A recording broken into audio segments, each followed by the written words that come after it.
Today I'm going to be going over 15 tips about colored pencil that I wish I'd known from the beginning. There are a lot of tips floating around YouTube, and some you might already know, but most of these I had to figure out for myself, so whether you're just starting out or you've been using colored pencils for a while, I hope you find at least one or two of these tips helpful. I'll be going over these while I show you my latest colored pencil portrait, and all of the materials that I used will be listed below in the description. While you're looking for that, it'd be super awesome if you could hit the like and subscribe button while you're there. Let's get started. Colored pencil is a slow medium. You can spend weeks and months on a project. Some pictures can take 10 to 20 hours or more, especially when you're trying to do realism. The more you do it, the faster you will get, but realize that this is a medium that takes a lot of patience and you will not have a masterpiece in a few hours. Start with an accurate but light sketch. Whether you do freehand or the grid method or trace, it doesn't matter. If your sketch is wonky, your end result is going to look wonky. So once you put down that colored pencil, that is usually the point of no return. Make sure that's how you want it before you put down your first layers. Know your materials. Practice small pieces to see how your pencils and paper react with each other. I have started so many projects with the highest of hopes only to stop after a bit because I had to give up writing with my pencils or the paper or the blending or because it just wasn't looking how I know that it's supposed to look.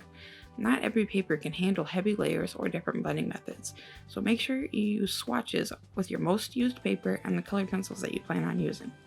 This helps you have an easy reference for your colors, but you'll also be able to see how well the pencil lays down on that paper. Find out which blending method works for you.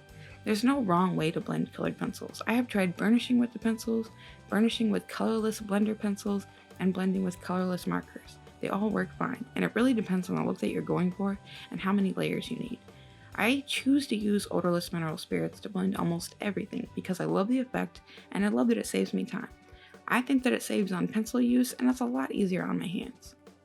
To practice drawing skin and blending skin tones and getting a more natural look in your portraits, watch makeup tutorials. These are super helpful in learning about contours and shapes in the face and natural skin colors. When blending with odorless mineral spirits, make sure that you have enough pigment on your paper. I also use small circles to blend the same way that I try to lay down my pencil. It helps me blend more evenly and avoid weird lines. I don't scrub and I don't do messy swipes. I know that it's blended out well when the tooth of the paper is filled with the pencil pigment. This is something that you have to practice and get a feel for, but it really is an awesome way to blend. I've slowed the video down here so that you can get a better idea of what I really do when I'm blending. When I have it sped up, I know that it kind of looks like I'm going back and forth, but I'm really just going in small circles, as you can see. This is also you can see how much pigment is actually down on the paper before I blend. It's not burnished to the point where I can't put down another layer, which I will. This is only the first layer and the first blending. I usually do about 2 or 3 layers of blending with odorless mineral spirits, and I always let it dry before I try to add more layers. That doesn't take very long because I don't have very much of the OMS on my paintbrush. There are many different videos on blending with odorless mineral spirits on YouTube. I recommend watching Lisa Lackery's videos on it. She's the one who got me hooked years ago when I first started. Don't watch tutorials in the middle of a project. Watching YouTube videos on whatever you're trying to learn is an awesome way to start new things and get inspired. But speaking from personal experience, don't watch videos on, say, drawing portraits while you're in the middle of a portrait.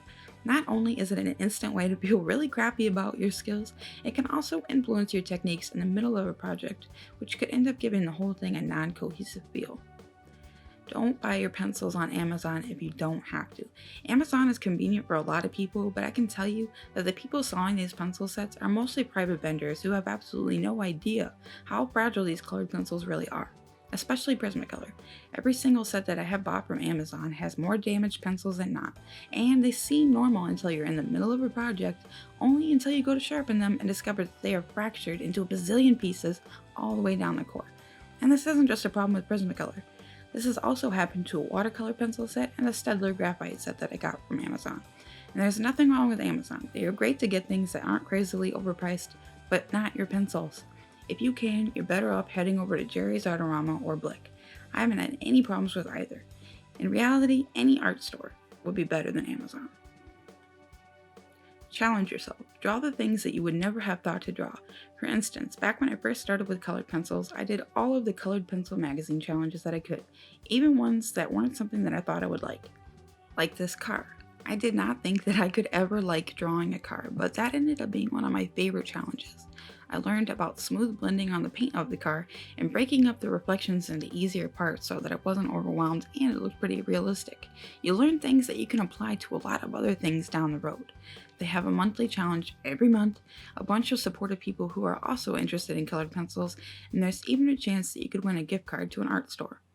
If you want to get better at portraits, draw lots of portraits. There are going to be times when you have some reference photos that aren't the best, and the best way to learn how to fix something that you don't like about your reference photo, say like the eyebrows or the lips, is knowing enough from memory and repetition on how to adjust it how you want it to look. When I draw portraits, I don't finish up any section completely until I have color laid down everywhere. I get it close, but I don't burnish it or get it to the point where I can't lay down any more color, because the more color that I have down, the better I'm able to adjust my values or see the areas needed to be even darker, and that's pretty hard to fix if your paper just won't take any more color. Sharpeners matter. In order to sharpen your pencils better, your sharpener blades have to be sharp. A dull blade will chew up the wood casings on your pencils instead of sharpening nicely and can be a pain in the neck. My favorite sharpeners are the little Coom handheld sharpeners and my Faber Castell sharpener. Both are pretty cheap and they have lasted me a lot longer than any of my more expensive sharpeners. You don't need the most expensive colored pencils. Use what you have. The best artists are not the best because they have a $300 set of Caran pencils. It's because they know how to use the materials that they do have. Also, if you're just starting out, or if you're like me, you feel an enormous amount of pressure not to waste your more expensive art supplies.